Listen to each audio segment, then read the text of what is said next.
some media still fighting the opening of Manitoba, and some Manitobans calling for the cancelling of Canada Day. This and more on the Manitoba FreeThinker podcast.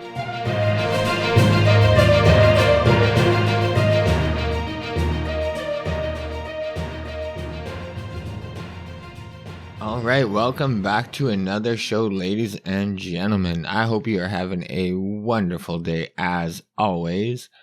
Quick question, are you guys celebrating Canada Day? If you guys are, let me know in the comments below what you and your family are planning on doing. And if you're not, let me know if it is if COVID-19 is affecting your plans, or if it's the growing trend to cancel Canada Day. And that trend is in regards to the finding of the residential grave sites all throughout Canada. But either way, folks, let me know in the comments below what your plans are. Okay, Manitoba. Today, Brent Roussin held a conference today to give us a COVID-19 update. The current 5-day test positivity rate is 6.2% provincially and 5.8% in Winnipeg. Currently, there are 50 Manitobans in the ICU due to COVID-19. 11 of them are still out of province, and all 11 are in Ontario. So that is down a good amount from the previous weeks when it was hovering in the high 70s. So as of 9:30 a.m., there were 61 cases that have been identified, and no new deaths were reported as of today. But unfortunately, there was a 9-year-old little girl who died yesterday due to COVID-19. Now, this is a horrible situation. Truly it is. And my heart goes out to the family. But this is a glaring example of how our media is failing us again. They just rely on fear porn for you to read the articles and for you to get the clicks that they need. That's all they want. It's just clickbait. Dr. Roussin made it clear that he's not going to release all the data, it being a minor and all, but the little girl did have underlying medical conditions. Now, you would never know that by just reading all the headlines and all the articles that are being printed throughout Manitoba. Just trying to scare the population and having them think that this is just a regular healthy 9-year-old girl that died. Now, I know this doesn't make any difference to the family involved, and again, my heart goes out to them, but this is an important piece of information for Manitobans to have in order to make decisions that are best for them and for their family.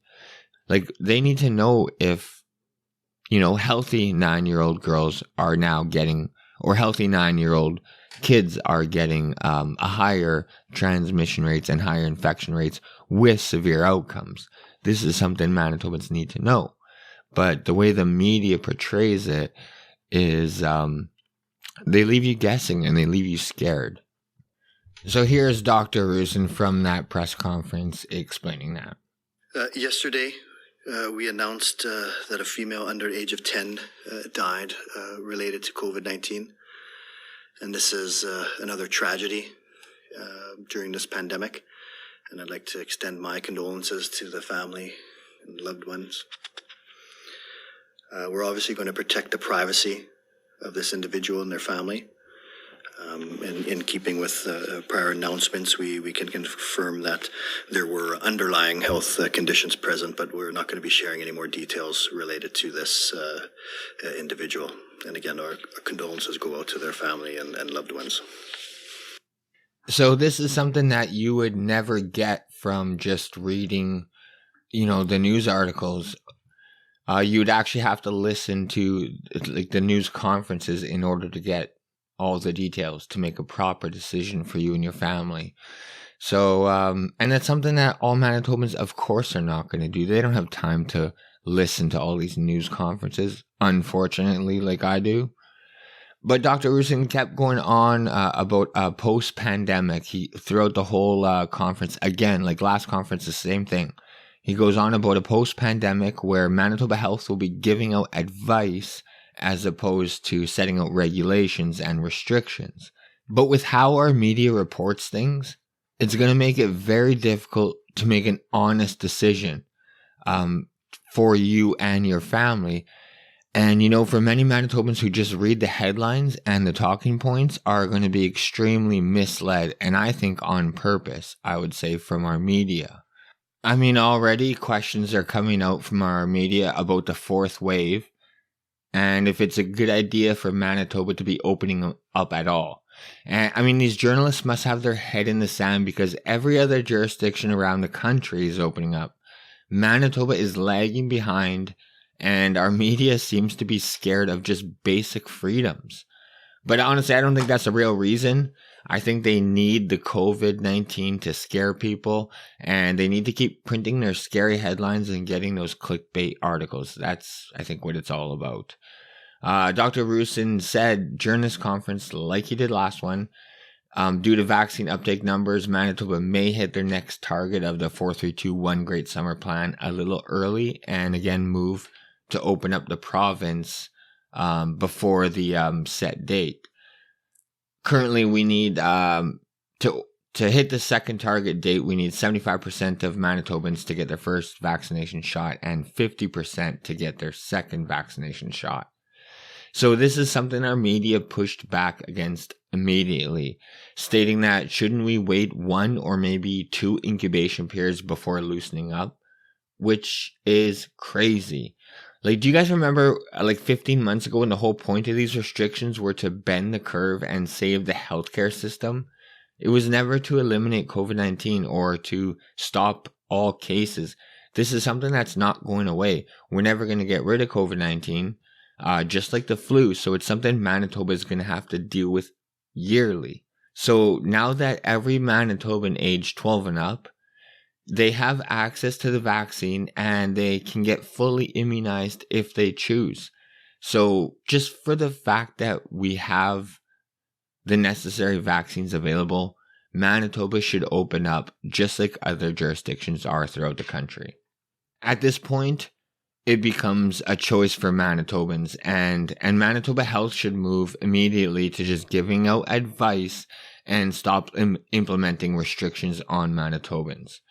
At the Lila site, for example, at the Lila site from June 30th to July 4th, they'll be offering 12 to 17-year-olds walk-up Pfizer doses on a first-come, first-served basis, and all other super sites, except for the RBC Convention Center, also will be offering walk-ups to all age limits, but there will be limited numbers for the walk-ups. But like always, you could always just book your first or second appointment if you want. So like I said, at this point, it's now a choice for Manitobans who want to get immunized.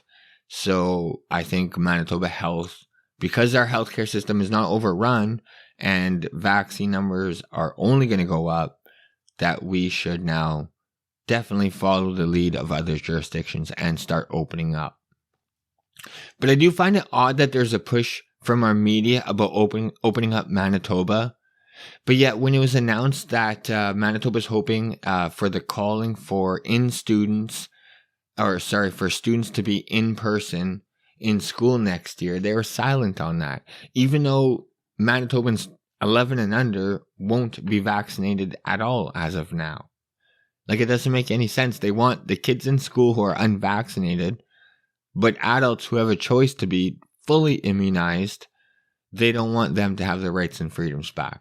Like, even the media doesn't make any sense. They're all over the place. I mean, I don't even know if we call them rights at this point. They seem to be more like privileges that the government could just take away. Rights and freedoms are supposed to be guaranteed to us. We're still waiting for a ruling from Judge Glenn Joyal on whether Dr. Roussin and Pallister even had the constitutional right to implement these restrictions in the first place. And, I don't expect any ruling to take place until long after Manitoba is completely open and Manitoba has moved away from all lockdowns and restrictions and no one will be held accountable. At least, maybe Pallister might be the only one held accountable because according to his polling numbers, NDP's Wab Canoe has a 20% lead as of right now. So, he might be the only one held responsible for this. But, Yeah, it's crazy to me. It's crazy that our media is so quiet on kids going to school, but yet they don't want adults who could be fully immunized out and about. So overall, it was short and pointless news conference. Roussin stated a few times that we're only a few days into these orders, so there'll be no changes coming anytime soon. Basically, continuing with the non-science approach, Canadian health officials say it's safe for fully vaccinated Canadians to gather indoors and not wear masks. But because that Manitoba was late to the third wave, Roussin claims that we cannot safely have fully vaccinated Manitobans indoors without masks.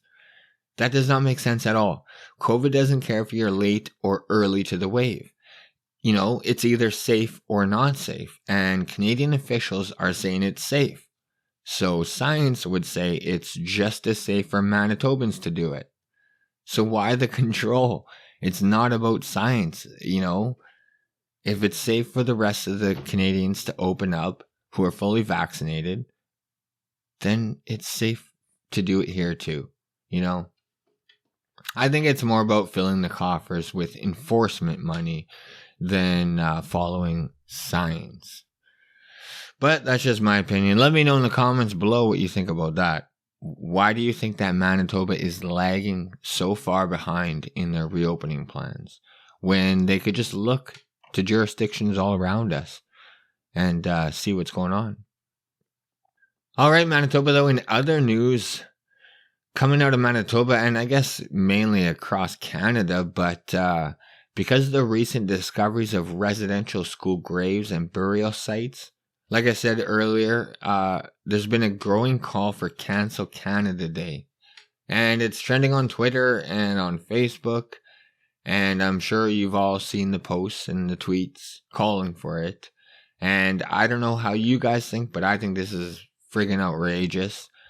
I can't believe it's actually gaining speed and more people are calling for this.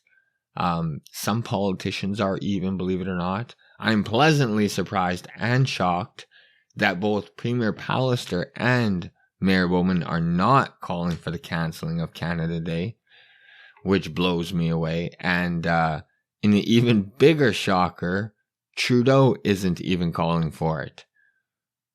And I mean, I'm pretty sure he hates Canada, and he's not even calling for it. But there are some jurisdictions, I know some out east are actually canceling Canada Day. And like I said, some politicians, one that sticks out is MP Michelle Rempel-Garner, who is a conservative MP in Alberta, and you know, I find it odd this is coming from her. Usually I agree with a lot of stuff she says.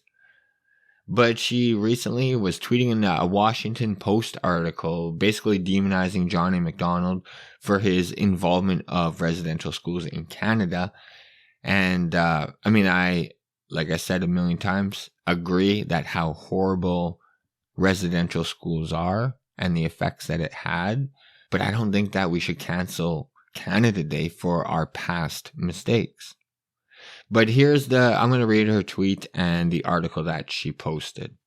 So it says, quote, hundreds, thousands, more, of children dead in unmarked graves after dying from disease or neglect, being stolen from their parents to be indoctrinated into the social mores of their colonizers while we stand on their traditional lands, should, for fuck's sakes, at least be considered.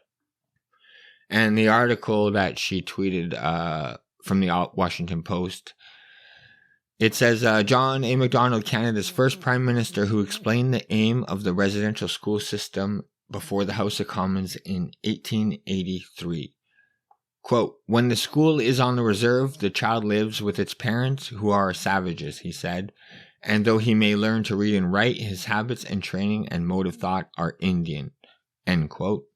It had been pressed on him, he said, that Indigenous children should be withdrawn. So that's the piece of the Washington Post article that she tweeted. So let me say again, what Canada did with the residential schools is horrible, and it should definitely be talked about, and it should be taught in schools, and it should be fixed. And my heart goes out to all the families that have been affected by this. It's truly horrible. If I put myself in their shoes, and I think what I would do if the Canadian government came and took my child away from me and forced them to go to a school hours and hours away from home, and started teaching them a different language and stripping them of their culture and their heritage, you know what I would do? I'd probably be in jail. Like, I agree, it's fucking horrible what we did to them. It's kidnapping. It definitely is kidnapping. So I feel for them, and like I said, what those politicians did back then, John A. MacDonald included, was fucking horrible. But I personally, right now, don't feel guilt for something that I didn't do, nor would I agree with. You know, that's not my Canada. That's not me. Right now in 2021, we celebrate Canada because we learn from our mistakes and we don't repeat them. You know, we become better as a country. That's why we celebrate Canada Day. We had shitty politicians back then, but guess what? We have shitty politicians now. So, like, in the present, I don't feel responsible for what Trudeau does to Canada, or to what he does to Canadians, or what he does abroad. You know, he himself does not represent Canada. He's just one man. We celebrate our supposed rights and freedoms. COVID kind of put that into perspective, that I don't know if we even have those rights and freedoms, but that is what we're supposed to be celebrating, you know. Not the black eyes. Like, we celebrate because we move past the bad. I find it really weird reading tweets from Manitobans to cancel Canada Day when these tweets are coming from their iPhone, which are being manufactured by slaves right now. You know what I mean? Like, I bet those slaves would love Canada Day, and they would give anything to freely celebrate and openly celebrate Canada Day. Like, there's modern day slaves right now, and Manitobans and Canadians as a whole, like, we're so privileged that we could use a product manufactured by slaves and calling out our bad. Like, it's ridiculous. I have a hard time taking these people serious. Especially, you know, there's people on Twitter. I've seen some posts where they're saying that they're tweeting out that they told their kids that they won't be celebrating Canada Day this year, which I find just fucking disgusting. Especially, like, these millennials have enjoyed and celebrated Canada Day their whole life, but now they want to take out what politicians did like 50 to 100 years ago on their kids and prevent them from enjoying and celebrating what Canada is today. You know what I mean? Like, this is so selfish for them growing up, and their whole life they got to enjoy it. And this is not new information. So they're just fucking hypocrites, selfish hypocrites, man. Like, of course our country has black eyes. No country is perfect. But to cancel Canada Day because we fall short of perfection is fucking ridiculous. Blaming all Canadians for what a few, especially in the political class, did back then is akin to just blaming all white people for when a white person does something wrong. Like, you lose me. It goes over. I glaze over when I hear shit like that. This is where groupthink brings you. Instead of looking at the individual and judging the individual, they look at the group that they're a part of, usually based on an unchangeable characteristic like skin color, or in this case, it's just where you were born, and they blame the whole group. You know what I mean? John A. MacDonald fucked up and did some bad shit back then, and he's Canadian, i.e. all Canadians are guilty. That is ridiculous. Going by that metric, there isn't a place on earth that could be celebrated. Okay? And that includes the pre-colonization of Canada, because the indigenous groups that were here before the white people did some horrific shit to each other. So, like, no one's perfect. No one is perfect. But we celebrate because we move past the bad. You know, in World War II, we segregated Japanese Canadians and we put them in internment camps. That was fucking wrong. We could look back at that and realize as a country we fucked up, and we make a point to do better in the future. And we did. Like, we went to war with Afghanistan and we didn't segregate Muslims or put, people from those countries in internment camps. Like we've learned from our mistakes as a country. Where does canceling Canada Day get us? It does nothing for the victims of the residential schools. It just puts a further divide among Canadians. And I think that's something the politicians need. They need us fighting with each other, so then we all don't just put the blame on who it truly deserves to be put on, and that's them.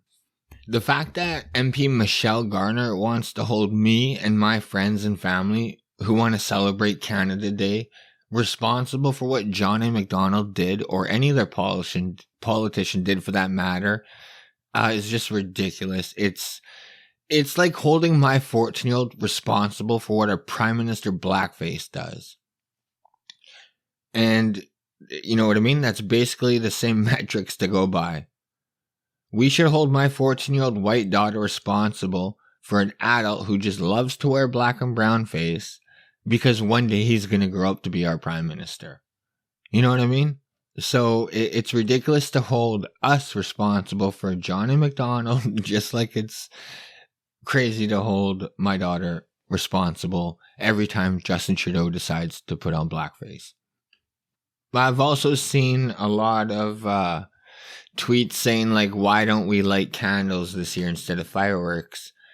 As if, like, somehow that makes any difference at all. It literally makes no difference. To those people, I say, why not do both? Or at least allow both. Like, you could watch fireworks with your friends and family and celebrate Canada Day and celebrate what Canada is today. And you could light a candle while enjoying the fireworks to remember the victims of the residential school system. Literally a win-win. You know what I mean? Or you could just stay at home. You could avoid the fireworks if you don't want to, and you could light a candle. And you could let others go and celebrate Canada Day. There's no need to cancel it. It's not one or the other. You could take the good with the bad.